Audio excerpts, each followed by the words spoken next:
Today I will show you a horror film from 2010, titled Devil. Spoilers ahead. Watch out and take care. A man can be seen cleaning the inside of a building when suddenly a body falls on the truck outside. Two men are talking at a dinner.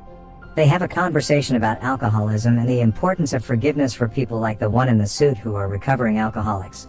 The same one says that forgiveness isn't easy after what happened to his family 5 years ago and wishes they could talk about normal stuff instead. Later, the same man is revealed to be a detective as he crosses a police line. Another cop takes him to a crime scene and shows him the dented truck with the dead body on top. He checks the out body and looks up at the buildings surrounding the truck. The other detective can't believe a jump with such a force can happen from buildings that small.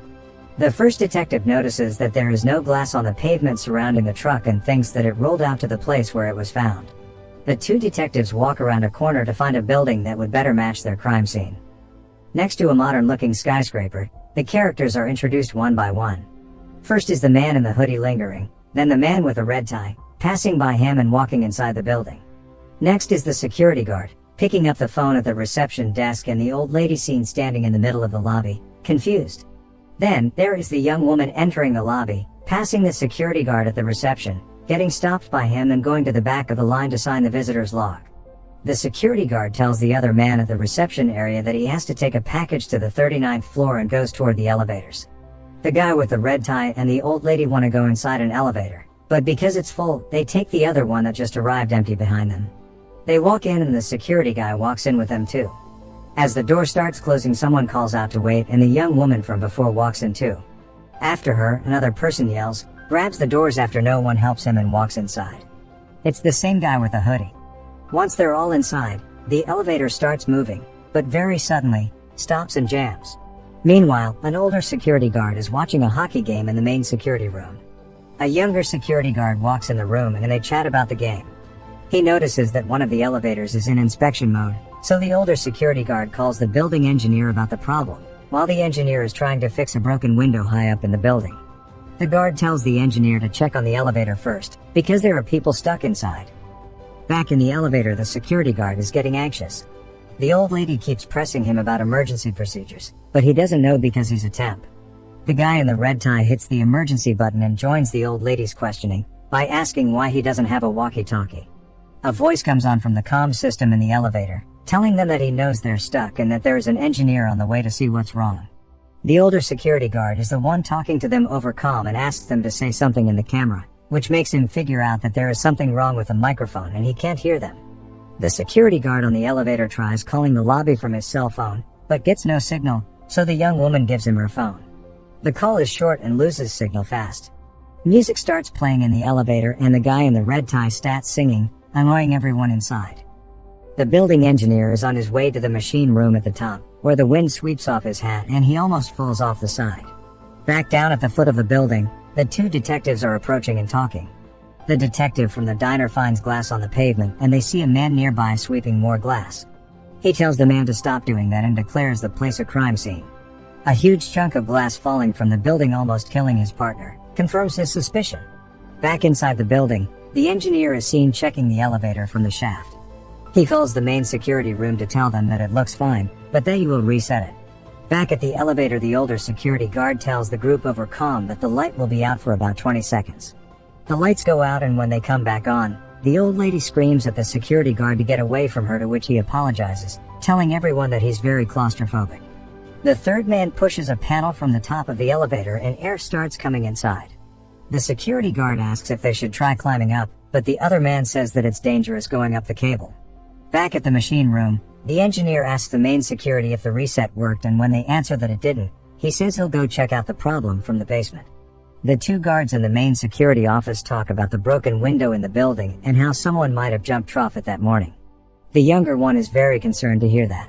Back on the elevator, the man in the red tie gives the old lady his business card. The group starts having a conversation prompted by a comment he makes about the old lady. He tells them that he knows how to tell if someone is rich or not and compares the old lady to the young woman, saying that the younger one's clothes look expensive. She turns her back at him, but quickly reacts, saying that he grabbed her behind. As the lights in the elevator start flickering, the older guard in the main office calls the engineer asking if he is doing that. The engineer says that he's just looking at the elevators from below and that it looks fine from there too. He pulls a lever on the side of the elevator and asks if that helped. The older security guard informs the engineer that there had been no change, so he says he will go back on the roof and reset it manually. The lights in the elevator flicker again. They're watching it happen from the main office, when the younger guard sees something strange on the screen that scares him. The engineer hears a strange noise and follows it under the elevators.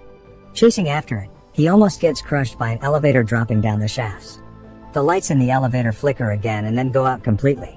Strange noises are heard in the elevator as the lights go on and off. When the light comes back on for the third time, the young woman is lying on the ground.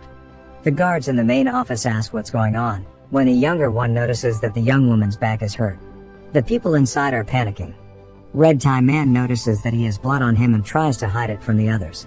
The young woman says that it felt like something bit her, so the third man asks if anyone has anything sharp that might have hurt her. The security guard in the elevator then sees the blood on the man with the red tie.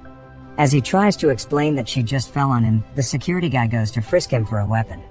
The guards watching for the security room decide that they need to call the police, since there has now been an assault inside the elevator. Outside of the building, the cop from the diner is talking to forensics, when the call about the elevator comes in. He sees that the call is about the building with the broken window and takes the case, bringing along his partner. Back at the main office, the younger guard finds the footage from the moment he saw something strange on the screen and shows it to the older one, who dismisses it as just grain. The younger one grabs his cross, certain he'd seen something evil, but the older one tries to calm him down. Inside of the elevator, the security guard and the third man try to pry open the doors. Even if they could, they don't know if there's an opening in the shaft they could climb to. The old lady is afraid that the elevator is just dangling and might drop down. The man in the red tie tries to help with the doors, but is sent to the back of the elevator away from the others so to keep an eye on him, still thinking that he hurt the young woman. In the meantime, the two detectives arrive at the main security office where the older guard shows them the security camera and explains the assault. He tells them that the others in the elevator think the man in the red tie was to blame. After the detective assesses the situation, he tells the security guards that they should ask for a repairman from the elevator company and tells his partner to call the fire department. He then asks about the people inside, particularly interested about the security guard. After finding out that he's a temp, he tells the guards in the main office to pull up his files. The younger guard tells him about what he saw in the footage, but the older guard brushes it off again. The detective dismisses it too and tells the people in the elevator to show their IDs to the camera, so he can see who they are. Unfortunately, the writing on the IDs is illegible, so the detectives and the older security guard go to the lobby to check the visitor's log and find out that way. Back at the main security office, the younger guard is keeping track on the security camera from the elevator, when the lights inside flicker again. Inside of the elevator, the young woman suddenly sees all of the people disappear and reappear as bloody dead bodies on the floor. A second later, it's as if that never happened and everyone is in their place. The lights go out completely again. The mirror in the elevator shatters and strange noises are heard in the dark again.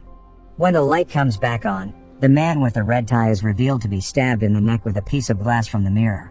Meanwhile, the younger guard calls the two detectives back. They see that the man is dead, so the detective calls for backup. When he starts reviewing the footage, the younger guard starts telling everyone a story. He says that situations like these always start with a suicide and people getting hurt when the devil is near. Sometimes he takes human form and torments people. The last thing he says is that one of those people in the elevator might be the devil. The detectives, uninterested in what the guard is saying, continue reviewing the footage and suspect the security guard in the elevator might be involved in the murder. The partner says that his files show him to be a violent criminal. The group inside the elevator is also talking about who the murderer might be. The fire department arrives at the building. In the main security office, the detective tells the people inside the elevator that the place is a crime scene now. The detective doubts that what happened was an accident, but says the people don't look like killers. He gets an idea and asks one of them to volunteer. He then tells the man to take out a piece of paper from the dead man's pocket. The man raises up a letter to the camera, which the people in the office decipher and realize the dead man was going to see someone in the building. The detectives go to meet with the fire department first, and after the detective from the diner goes to the level of the building with the broken window. Forensics tell him that the suicide note the jumper left is very strange, with the words "I can hear the devil's footsteps draw near" written last. Outside of the elevator, the firemen try to pry its doors open, but they won't budge. Inside, one of the men is trying to get out off the top of the elevator, but the security guard pulls him back down, thinking he's trying to escape. The detective is talking to the person from the building that was supposed to meet with the dead man from the elevator. He finds out that he was a scam artist and asks the person for a list of the people he has scammed. Back at the elevator, the people start frisking one another. Meanwhile, at the main security office, the detective is back and tells his partner that one of the people probably didn't sign in. If they were out to kill the man with the red tie, they wouldn't be stupid enough to do that. He gives him the other list and tells him to compare the two. Then he goes over to the security guards, and the young guard shows him the face from the footage, but in turn the detective shows him the apology note that was left by the person that killed his wife and child in a car crash. He says that people can be evil without the help of the devil. While they're talking, the old guard is reviewing the footage, when he finds the moment when the young woman thinks someone grabs her. The footage doesn't show anyone doing it. The detective thinks she's lying and becomes suspicious of her too. They see the people in the elevator frisking each other and tell them to stop. Inside the elevator, an argument starts up again, and the old lady threatens to pepper spray the security guard. He grabs the spray from her hands. In the main security office, the older guard is calling the engineer, telling him to stop disappearing. The engineer is climbing down the elevator cable and can't get his walkie-talkie to answer. He slips down the cable and a chain from his protective gear tears open. Inside the elevator, the security guard is taunting the old lady with the expired pepper spray, when something heavy drops on top of the elevator. They can hear the old guard's voice from the top. In a moment, blood starts coming in from the top panel. They can still hear the walkie-talkie and figure out that it's the engineer that fell. They can't break off the panel to help. The detective goes to the roof to check on the shaft and sees the engineer on top of the elevator, probably dead. Tells everyone that the people inside of the elevator can hear the walkie-talkie and that they should switch channels.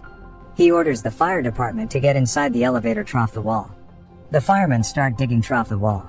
Looking trough the footage in the main office, they see that the old lady was stealing wallets. The detective comments that all of them were bad people. As he's looking at the screen, the footage from the security cam glitches again and shows all of the people inside dead, but only the cop can see that. Next, they find footage with the third man and see that he had a satchel with him when he walked in the lobby, but no satchel in the elevator. The lights in the elevator start flickering again, then go out. The security guard lights a match and there's something strange next to him. When the lights come back on, the old lady is strung up on one side of the elevator, dead. The detective sees that on screen and calls for a lockdown of the building, with everyone inside going to the lobby. The older guard goes to the basement. The detective and the younger guard are the only ones in the office, so the younger guard says there is a reason that they are the devil's audience. Inside the elevator, the two men take the old lady's body down. Meanwhile, the detectives look for the satchel and find it in a restroom near the lobby. The satchel has tools inside that the detectives suspect might be used to rig an elevator. Back in the main office, the younger guard is left alone, so he starts reciting prayers over the comm. The people in the elevator don't like what he's doing. They talk a little, but quickly a fight between the two men ensues. The young woman is calling for the security guard to kill the other man. Back in the main office, while the guard is still praying, the detectives walk in and see what's happening in the elevator. They order the people to back away and put their hands on the walls. As the people in the elevator settle down, the cop asks the younger guard how his story ends. He tells him that they all die. His partner then tells him that the young woman has a record too, that she was married to a rich man and that she was in the building to see a lawyer. The two of them run in the lobby and find the lawyer. The only information he can reveal is that they should look into the people closest to her and that his specialty is forensic accounting. The detective asks to get the woman's husband on the phone. Meanwhile, the old security guard is in the basement and turns off the water.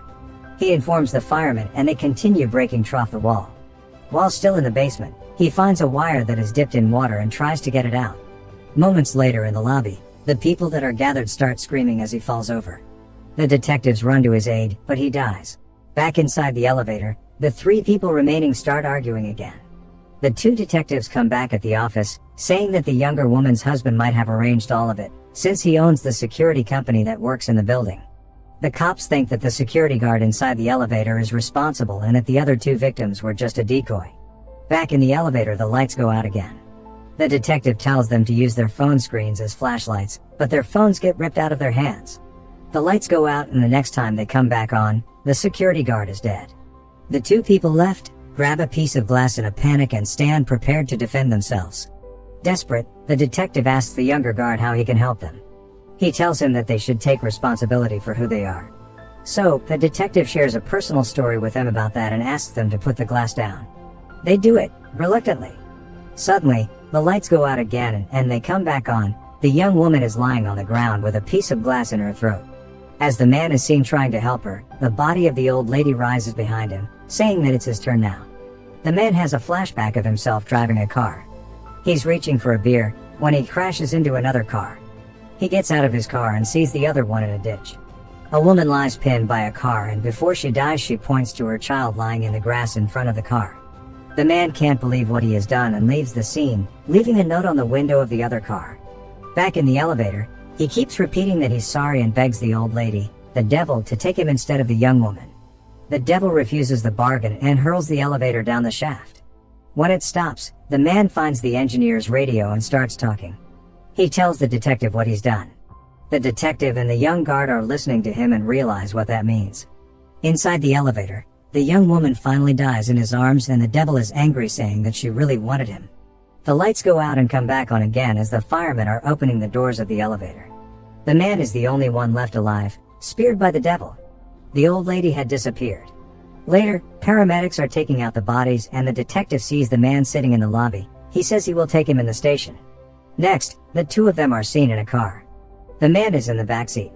The detective tells him that it was his family that he killed that day, but that after all of this time he forgives him.